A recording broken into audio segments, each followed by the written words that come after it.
Hello and welcome. Today we are going to deal with part 2 of Political Science chapter Union Legislature. If you missed the first part, there it is and also in the description box below. Do check it out so you'll be in a better position to understand this one. If you have not already subscribed to the channel, do hit the subscribe button so you get all my future classes. Let's get into this class. Lok Sabha. It is not a permanent body. It is elected directly by the people, and citizens of 18 years and above are entitled to vote in the election. The maximum permissible membership of Lok Sabha is 550 members.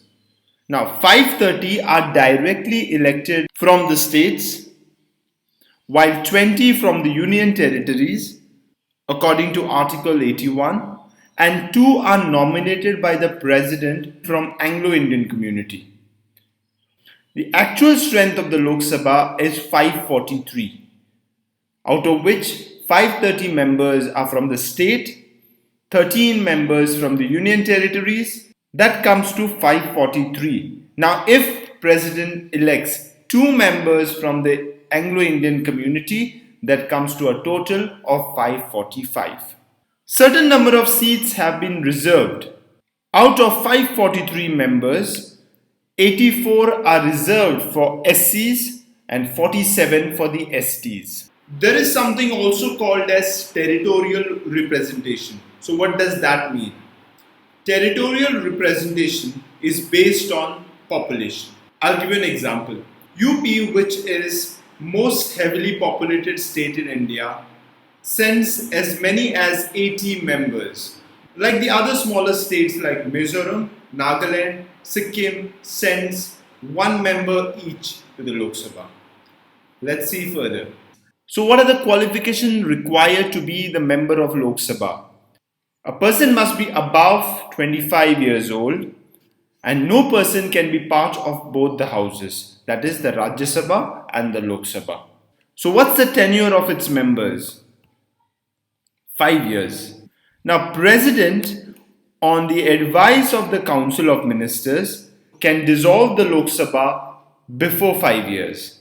And in case of national emergency, elections can be extended for 1 year at a time.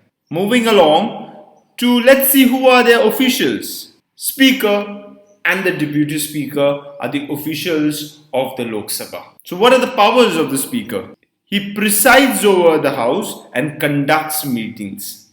And no member can speak without the permission of the Speaker. He may even ask a member to finish his speech. In case the member does not obey, he may order that the speech should not be recorded. So he has immense power in the House.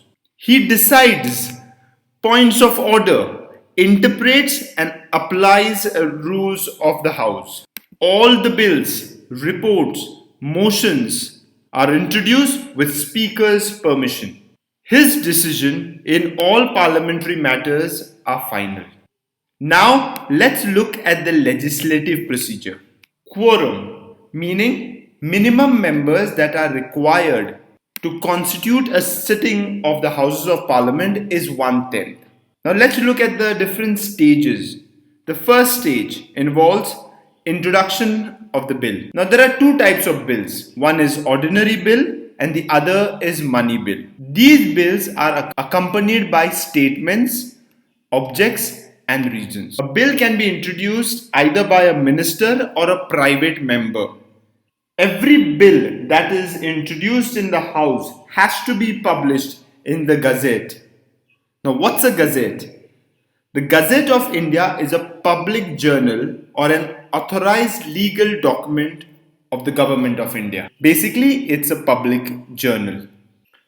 Let's look at the second stage in the legislative procedure. The bill is taken into consideration. Sometimes it is referred to a selected committee. Sometimes it's also referred to a joint committee of both the houses. There is also a provision made that a particular bill can be circulated for public opinion. Let's look at the third stage. A bill is passed in a house when it is introduced. Once the bill is passed, it goes to the president for his assent. President can assent, withhold, or return the bill.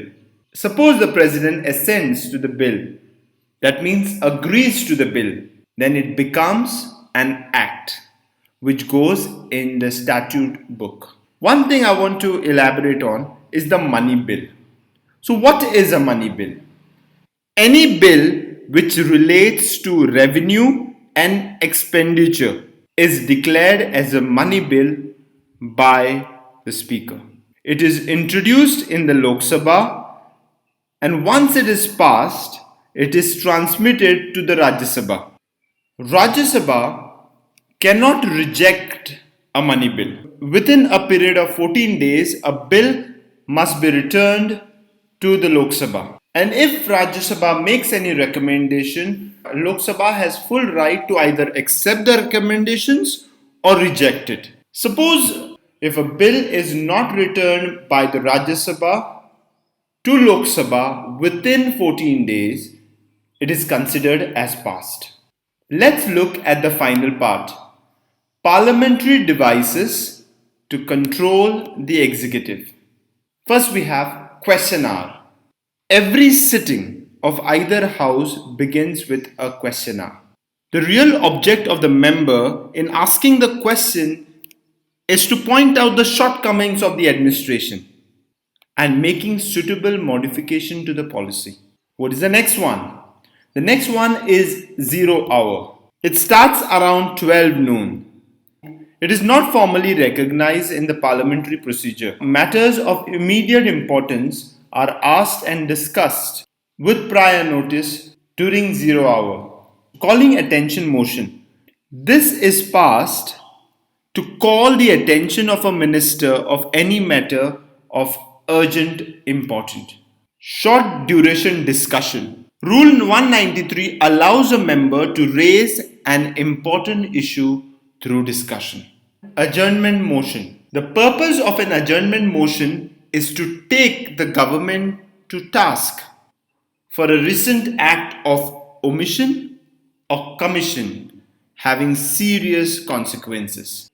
And the last one, motion of confidence or no confidence. The government moves motion of confidence to prove majority. Opposition party may move motion of no confidence to defeat the government on the floor of the House. Generally, these motions are moved to discuss major policy issues. That's it for today. If these classes are helping you, do hit that like button and let me know about it. These classes are available on Facebook and Instagram with some other interesting things happening. There's a link below. Do hit that and follow me there. Take care. Thank you very much.